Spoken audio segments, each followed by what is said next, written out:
Welcome back. ये जो मौजूदा सिनेरियो है उस पर पाकिस्तान की तारीफ तो सब कर रहे हैं और ज़ाहिर है कल हमने देखा कि 3 वज़ीर ख़ारजा पाकिस्तान के अंदर मौजूद थे, फिर उसका एलामिया जो गुफ्तगू हुई और फिर अब पाकिस्तान के फॉरेन मिनिस्टर चीन जा रहे हैं और चीन को एतमाद में लिया जाना ज़रूरी है। गो कि कल उन्होंने बता दिया था कि चीन ऑन बोर्ड है। इस सारे सिनेरियो के ऊपर हमने बात करनी है और पाकिस्तान के अमेरिका में साबिक सफीर सरदार मसूद खान साहब ने हमें ज्वाइन कर लिया। सरदार साहब ज़ाहिर उस पूरे सिनेरियो को सबसे बेहतर समझते हैं, वो सर्व कर चुके हैं। सरदार मसूद खान साहब, मैं आपसे ये जानना चाह रहा हूं कि अमेरिका के सदर ने जो फाइनेंशियल टाइम्स से बात की है और वो कहते हैं कि तेल लेने की बात, रिजीम चेंज करना था, आपने न्यूक्लियर थ्रेट को एलिमिनेट करना था और अब आप तेल के ऊपर आ गए हैं। क्या ये जो ईरान जंग है अब उसको भी इराक के, अफगानिस्तान के और फिर हालिया जो वेनेजुएला का ऑपरेशन है उसी तनाजुर में देखा जाए, या फिर हम इसको इस तरह से देखें कि अमेरिका बार बार कोई क्लैरिटी है नहीं है, चूंकि प्रेशर इतना ज्यादा है, मुख्तलिफ वक्तों में मुख्तलिफ तौजीहात दी जा रही हैं। अमेरिका के जहन में क्लैरिटी है। वो इसराइल का हलीफ है और इसराइल के मकसद को आगे बढ़ाने की कोशिश कर रहा है, और दूसरे जो भी वो गिनवा रहे हैं अहदाफ, वो उनके हैं। मिसाल के तौर पर रोज़े अव्वल से पता था कि तेल भी एक निशाना है या उनका एक हदफ है, ईरान का तेल, क्योंकि ईरान और वेनेजुला मिला के दुनिया का 31% तेल का ज़खायर रखते हैं ये दोनों ममालिक।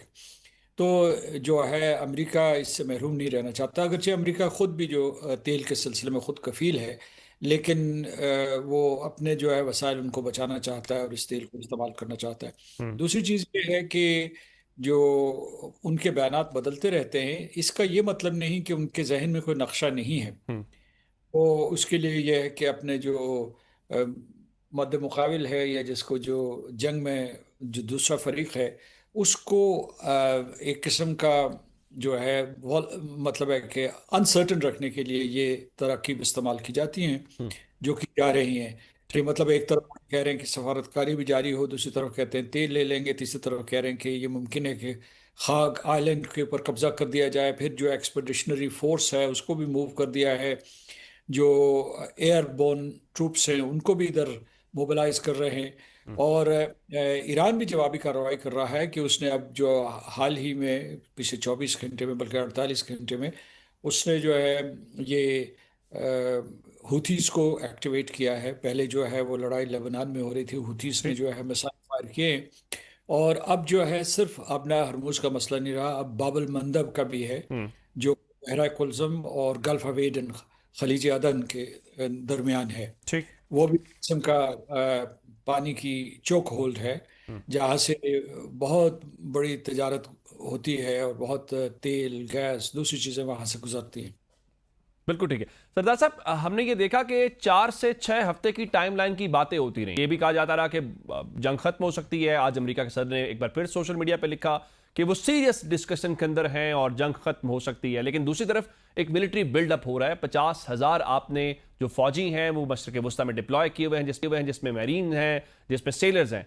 अब आपको जब ये कह रहे हैं कि अमेरिका के माइंड के अंदर क्लैरिटी है, इस वक्त आपको क्या व्हाट नेक्स्ट नजर जिसको कहना चाहिए कि वो मुज़ाकरात जो पाकिस्तान के वाया हो रहे हैं उसको परसू करेंगे या नहीं, उन्हें ग्राउंड पे आना है, और अगर ग्राउंड पे आएंगे तो ये कैसा सिनेरियो होगा, ये कितना मुख्तलिफ होगा अफगानिस्तान और इराक वाले ऑपरेशन से, क्योंकि तब नेटो आपके साथ था। इस बार अमेरिका अकेला ग्राउंड के ऊपर उतरेगा या उतर सकता है?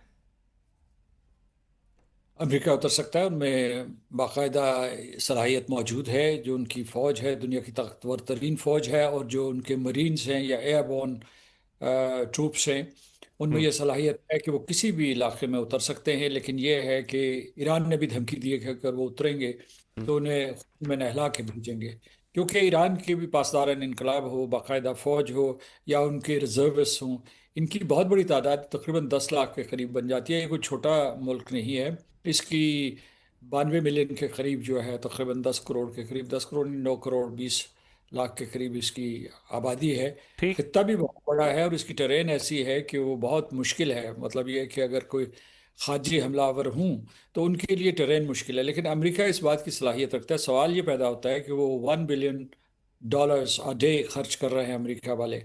तो अभी देखिए कि अभी जो है एक महीने में मतलब है 30 से 40 बिलियन डॉलर तो पहले ही खर्च कर चुके हैं। उन्होंने $200 बिलियन जो है कांग्रेस से और मांगे हैं ठीक। इस जंग के लिए। तो अमेरिका ने ये इसका अंदाज़ा करना है कि इस जंग से उनको नुकसान ज़्यादा होगा या फ़ायदा ज़्यादा होगा। इसराइल तो बाहर सूरत ये चाहता है कि किसी तरीके से ये जंग जारी रहे। इसराइल ने जो पाकिस्तान लेड डिप्लोमेसी है, इस पूरे इनिशिएटिव से भी किनारा कशी की है और अपने आप को मतलब एक फासला कायम किया, उससे डिस्टेंस कर लिया है हम्म। इस पूरे के पूरे प्रोसेस से। लेकिन ये है कि जो वहाँ से कम इशारे मिल रहे थे वाशिंगटन से, सदर ट्रंप और उनकी जो काबीना के अरकान है, वो ये नहीं चाहते थे कि एक लंबी जंग में जंग। वो ये शुरू करें या लंबी जंग में शरीक हों, क्योंकि वो उनके लिए एक दलदल बन सकती है। ठीक। फिर यह है कि जैसा कि आपने खुद कहा कि वो हो सकता है कि ये जंग जो है अफगानिस्तान और इराक की तरह कई सालों पे मुहित हो जाए। हम्म। और पहली जंगों में उन्होंने तकरीबन लगभग $6 ट्रिलियन खर्च कर दिए थे, तो 3 ट्रिलियन के करीब अफगानिस्तान में, 3 ट्रिलियन जो है इराक में, और उनको हासिल कुछ भी नहीं हुआ। सो बल्कि उससे अमरीकी अफवाज नौजवानों की जो है और जो भी उनके सर्विसेज पर्सनल थे वो उन यानी वो वो मॉडल जो है आए। वो वहां पर अब जो है दोबारा से वो ईरान के ऊपर नहीं लगाना चाह रहे। अब मैं सरदार साहब आपकी टेक चाह रहा हूं, ये जो हमने एक एफर्ट की और इस्लामाबाद के अंदर हमने देखा कि 3 मुल्कों के वज़राए खारजा आए, यूं 4 ममालिक ने कल एक गुफ्तगू शुनीद की है, उसका आउटकम आप क्या देख रहे हैं? दूसरा, आज इसराइल का मीडिया ये कह रहा था कि ईरान ये चाहता है कि अगर कोई सीज फायर होती है या कोई सेटलमेंट होती है तो उसमें रूस और चीन दोनों ऑन बोर्ड हों, क्योंकि अमेरिका का जो रवैया है वो भी हाल में बदलता है। आप खुद फरमा रहे हैं कि बयानात वो तब्दील करते हैं। अब इसाक डार साहब चीन जा रहे हैं, ये चीन जाना इस पूरे सिनेरियो के दौरान फिर सऊदी अरब का और इन ममालिक का पाकिस्तान आना, ये क्या इंडिकेट करता है कि पाकिस्तान इन सब को लेके चल रहा है, या जो ईरान डिमांड कर रहा है, जो इसराइल का मीडिया कह रहा है कि वो कहते हैं कि उनको इंगेज किया जाए, तो ये उसी सिलसिले के अंदर जो मैसेजिंग है वो हो रही है? ईरान का एक मुतालबा ये है कि उसको जमानत दी जाए, गारंटीज दी जाएं कि हम्म। उसके ऊपर दोबारा हमला नहीं किया जाएगा। इसके लिए सवाल ये पैदा होता है कि गारंटर्स कौन हो सकते हैं, क्या अमेरिका होगा, क्या इसराइल होगा, हम्म। या बैनुल अक़वामी बरादरी होगी। और बैनुल अक़वामी बरादरी में अगर हम मुल्क गिनवाना शुरू कर दें तो अमेरिका के अलावा दो ऐसे ममालिक हैं जो ठीक। अमेरिका के हलीफ हैं और वो वीटो बिल्डिंग है, वो फ्रांस और यूनाइटेड किंगडम है। उन्होंने भी जो है कुछ अपने आप को इस अमेरिका के इनिशिएटिव से डिस्टेंस किया हुआ है। हम्म। फिर जो है दो ताकतवर तरीन मुल्क रह जाते हैं वीटो बिल्डिंग, एक जो है रशियन फेडरेशन है और दूसरा चीन है। हम्म। तो उनको अगर उन्हें गारंटीज चाहिए हम्म। तो उन गारंटीज के लिए इनसे मुशावरत ज़रूरी है। और मैं आपको ठीक। ये भी बताऊं, जो 2015 का JCPOA joint comprehensive plan of action था, जिसके तहत जो है एक मुआहिदा किया गया था, उसमें ये दोनों ममालिक शामिल थे, रूस ठीक। और चीन शामिल थे। तो अगर कोई जमानत लेनी है तो उसी, और फिर जो बाकी 3 ममालिक थे वो जिनका मैंने पहले से जिक्र किया कि वो United states, United kingdom, France और जर्मनी थे। ठीक। तो ये सारे के सारे मुल्क मिलकर ये उसे जमानत दे सकते हैं कि अगर वो कोई माहिदा कर लें, जौहरी माहिदा कर लें, तो उसके बाद उनको कोई ऐसी जमानत होनी चाहिए कि अमेरिका दोबारा हमला नहीं करेगा हम्म। या इसराइल जो है अपने हमले जारी नहीं रखेगा। इसलिए ये ज़रूरी था कि चीन ने बाकायदा पाकिस्तान की भरपूर हिमायत की है। ठीक। उनके जो वज़ीर ख़ारजा हैं वांगी ने उनके हमारे नायब वज़ीर आज़म के साथ टेलीफोन कन्वर्सेशन की थी। हम्म। उसके बाद उनके जो सफ़ीर हैं यहाँ, उन्होंने प्रेस कॉन्फ्रेंस करके पाकिस्तान की कोशिशों की हिमायत की।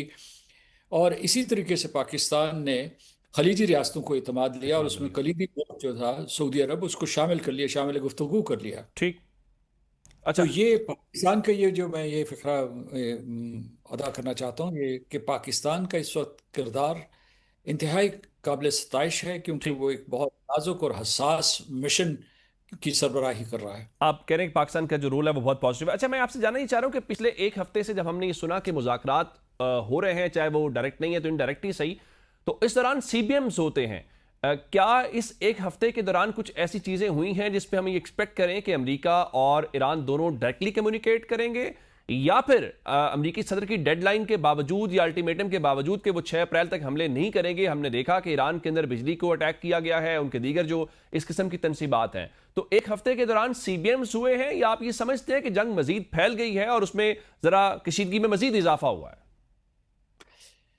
जंग मजीद फैली है। जो हम्म। जो है यमन या हुथीज ऑफ यमन जो है उसमें शरीक हुए हैं। उसके बाद जो है आपने खुद कहा कि ईरान की जो एनर्जी इंस्टॉलेशन थी उनके ऊपर हमला हुआ। बल्कि उससे ख़तरनाक पिछले 48 घंटे में ईरान ने खुंदक जो जगह है जहाँ हैवी वाटर कॉम्प्लेक्स है। रिफाइनरी प्लांट है, उसके ऊपर हमला हुआ, और दूसरा ये है कि इनका जो येलो केक प्लांट है उस पे भी हमला हुआ। ये न्यूक्लियर इंस्टॉलेशंस हैं, और पहले जो है इनका सिविल न्यूक्लियर जो प्लांट था बुशेर, उसके ऊपर हमला हो चुका था। तो उसमें शिद्दत आई है। उससे पहले जो है डिमोना में जो इसराइल का एक न्यूक्लियर मरकज है उसके ऊपर ईरान ने हमला किया था, लेकिन इन हमलों से पहले की बात है और बुशर के बाद की बात है। तो इसलिए यह है कि जंग का दायरा वसी हुआ है, जंग ज़्यादा ख़तरनाक हो गई है, और जैसा कि हमने अभी बात की कि अमरीकी ट्रूप्स जो ये अहलियत रखते हैं कि वो ज़मीन पर कब्ज़ा कर सकें या जंग को ज़मीन तक फैला लें, वो भी पहुंच गए इस इलाके में। इसलिए एक, अब आपने ये सवाल ये पूछा कि कोई एतमाद साजी हुई है, तो एक मामूली सी एतमाद साजी ये हुई है कि ये जो मुतवाज़ी सफारती या सालसी का अमल चल रहा है, इसके ऊपर अमेरिका भी एतमाद का इजहार कर रहा और जो तेहरान भी है है। उसने भी जो है इसके ऊपर बिल्कुल ठीक है सरदार साहब, मेरे पास प्रोग्राम का वक्त खत्म हो गया, वरना बड़ी ज़बरदस्त आपकी डीप इंसाइट आ रही थी कि बुनियादी तौर पे एक जो मुज़ाकरा है उसके ऊपर दोनों जो फ्रीकैन है वो अदम एतमाद का इजहार नहीं कर रहे, जिसका मतलब है कहीं ना कहीं स्पेस मौजूद है, लेकिन ग्राउंड पे फैक्ट ये है कि कशीदगी में इजाफा हुआ है, डी एस्केलेट होने की बजाय चीज़ें एस्केलेट हुई हैं। इस हफ्ते के दौरान कहा जा रहा है कि अमेरिका तैयार है अगर उसे ग्राउंड के ऊपर जाना है। क्या ग्राउंड पे वो जा पाएगा, ये देखेंगे। प्रोग्राम का वक्त खत्म हो गया जी, हमें इजाज़त दीजिएगा, आज के लिए इतना ही। खुदा हाफिज।